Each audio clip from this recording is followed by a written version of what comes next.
Good morning, everyone. Today's lecture is about respiration. So, what's respiration? It's a process of taking in oxygen, breaking down of food, and releasing energy. See, it's different from breathing because breathing is a physical process, it's a chemical process. The respiration is a chemical process, breathing is just taking in oxygen and giving out carbon dioxide, whereas the respiration you have to stress upon it break down food and releasing energy. See, respiration is of two types: aerobic respiration and anaerobic respiration. Aerobic respiration is in presence, whereas anaerobic is in absence of oxygen. There's one chart that you have to memorize is the flow chart. That's first of all the glucose in the cytoplasm of the cell, and glucose you must be knowing it's a 6 carbon molecule because the formula is C6H12O6.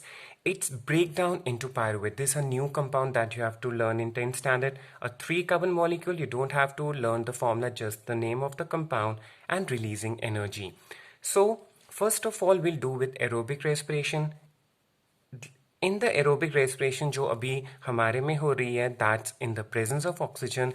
It occurs in the mitochondria of the cell, and the pyruvate breaks into carbon dioxide, water, and energy. So this is aerobic. The energy released is around 38 ATP. ATP is adenosine triphosphate.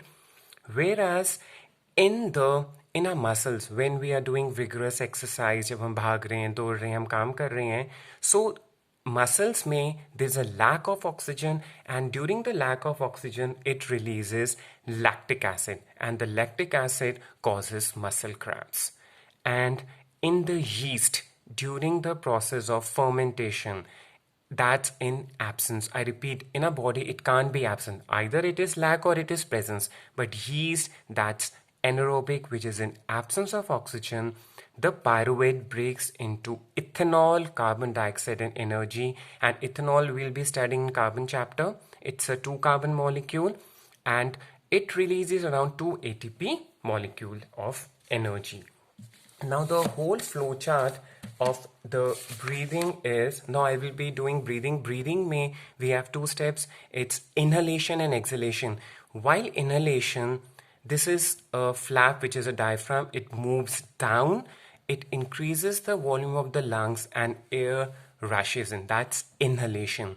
During exhalation, the diaphragm moves up and the pressure inside the lungs increases, and all the air rich in carbon dioxide is exhaled out. So what's the passage of air? See, this is the air that comes through the nasal passage into your trachea. See, this is the trachea is the windpipe. So the part, see, you have two tubes. One is a food pipe, which is esophagus, and second is the windpipe, which is your trachea.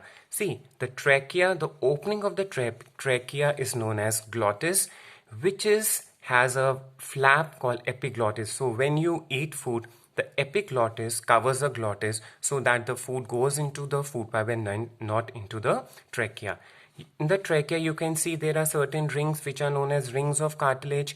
They prevent the passage from collapsing when there is less air. So when you take in air, so there's a fraction of a second when there's no air. So it prevents the trachea from collapsing.